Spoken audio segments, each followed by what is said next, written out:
पिछले 10 दिनों में सोयाबीन की कीमतों में 1,000 रुपये का इजाफा हुआ है, तो वहीं इसकी और बढ़ने की उम्मीद जताई जा रही है। बता दें, बढ़ती दरों ने बाजार के सारे समीकरण बदल दिए हैं। वहीं लातूर कृषि उपज मंडी समिति में इस सीजन की सबसे ज्यादा दरें देखने को मिली हैं और अब सोयाबीन की कीमत 7,300 रुपये प्रति क्विंटल हो गई है। नमस्कार, मैं दीक्षा सोनी, कृषि न्यूज में आपका स्वागत है। आइए नजर डालते हैं आज की कृषि से जुड़ी सबसे बड़ी खबरों पर। कृषि जागरण और एग्रीकल्चर वर्ल्ड के प्रधान संपादक MC डोमिनिक के साथ बातचीत के दौरान स्वराज के CEO हरीश चवन ने स्वराज के आय पैदा करने वाले ट्रैक्टरों के बारे में क्या कुछ कहा, आइए जानते हैं। Yeah, Dominic, I think it's very, you will find it very strange, but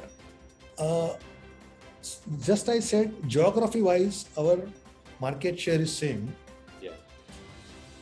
Our product share also is quite uniform. Okay. But eventually what happens is, a higher horsepower tractor obviously sells at higher price. Okay. And obviously for every manufacturer, it's not only for Swaraj. Yeah. It will have a higher profitability generated. So to that extent, it's not very different from the industry. Haryana सरकार की ओर से दी गई जानकारी के मुताबिक मेरा पानी मेरी विरासत योजना के तहत साल 2021 में राज्य के 32,196 किसानों ने 51,874 एकड़ क्षेत्र में धान के स्थान पर अन्य फसलों की बुवाई की, जिसके तहत उन्हें 7,000 रुपये प्रति एकड़ की दर से प्रोत्साहन राशि दी गई। ऐसे में हरियाणा सरकार का मानना है कि धान की खेती गिरते भूजल स्तर का मुख्य कारण है, जिसके चलते राज्य में लगभग 37 लाख एकड़ में धान की खेती होती है। इसलिए सरकार अब धान की खेती को डिस्करेज करने की मुहिम चला रही है। महाराष्ट्र में प्याज उत्पादक किसानों की परेशानी बढ़ गई है। बता दें कि 15 फरवरी को एशिया की सबसे बड़ी प्याज मंडी लास लगाव में प्याज का थोक अधिकतम दाम 28 रुपये और मॉडल प्राइस 2350 रुपये था। वहीं अब इसका अधिकतम दाम घटकर 2077 और मॉडल प्राइस 1,750 रुपये रह गया है। ऐसे में महाराष्ट्र कांदा उत्पादक संगठन के संस्थापक अध्यक्ष भारत दिकोले का कहना है कि प्रति किलो प्याज पैदा करने की लागत ही 18 रुपये प्रति किलो हो गई है। अब कैसे इतने दाम में किसानों का काम चलेगा?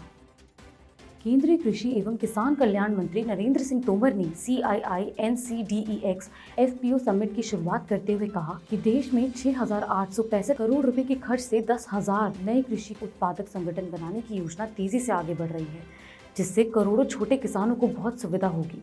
बता दें, इससे खेती में उनकी लागत में काफ़ी कमी आने के साथ उनके उत्पादक की गुणवत्ता वैश्विक मानदंडों के अनुरूप बढ़ेगी और कृषि निर्यात भी बढ़ेगा। साथ ही उन्होंने कहा कि FPO स्कीम का और विस्तार करने की जरूरत है, क्योंकि हमारे देश में अधिकांश छोटे किसान हैं और इन्हें आगे बढ़ने के लिए ये बहुत ही कारगर योजना है।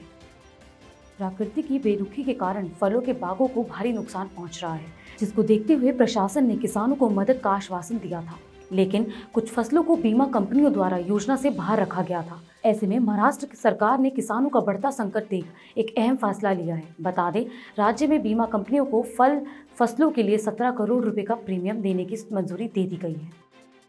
झारखंड के गाडवा के कृषि पशुपालन और सहकारिता विभाग के निर्देश अनुसार प्रखंड के बिकतम गांव में कृषि ऋण माफी शिविर लगाकर 62 किसानों का EKYC किया गया। दरअसल इसी संबंध में जानकारी देते हुए BTM अजय साहू ने बताया कि जिन किसानों का 31 मार्च साल 2020 के पूर्व KCC ऋण और बैंक से लेन देन ठीक ठाक था, उनकी सूची कृषि निर्देशालय द्वारा प्राप्त होने के बाद ही किसानों का KYC किया गया। अगले 24 घंटों के दौरान सिक्किम के कुछ हिस्सों और अरुणाचल प्रदेश के ऊपरी इलाकों में हल्की बारिश और हिमपात होने की संभावना है। वहीं 2 मार्च को पंजाब, हरियाणा, दिल्ली और उत्तर राजस्थान के कुछ हिस्सों में हल्की बारिश होने के आसार हैं। अगर बात करें तमिलनाडु के दक्षिणी हिस्सों की, तो वहां के तटीय जिलों में 3 से 4 मार्च को हल्की से भारी बारिश होने की संभावना है। फिलहाल बस इतना ही। ऐसी ही कृषि से जुड़ी खबरों के लिए देखते रहिए कृषि जागरण। धन्यवाद।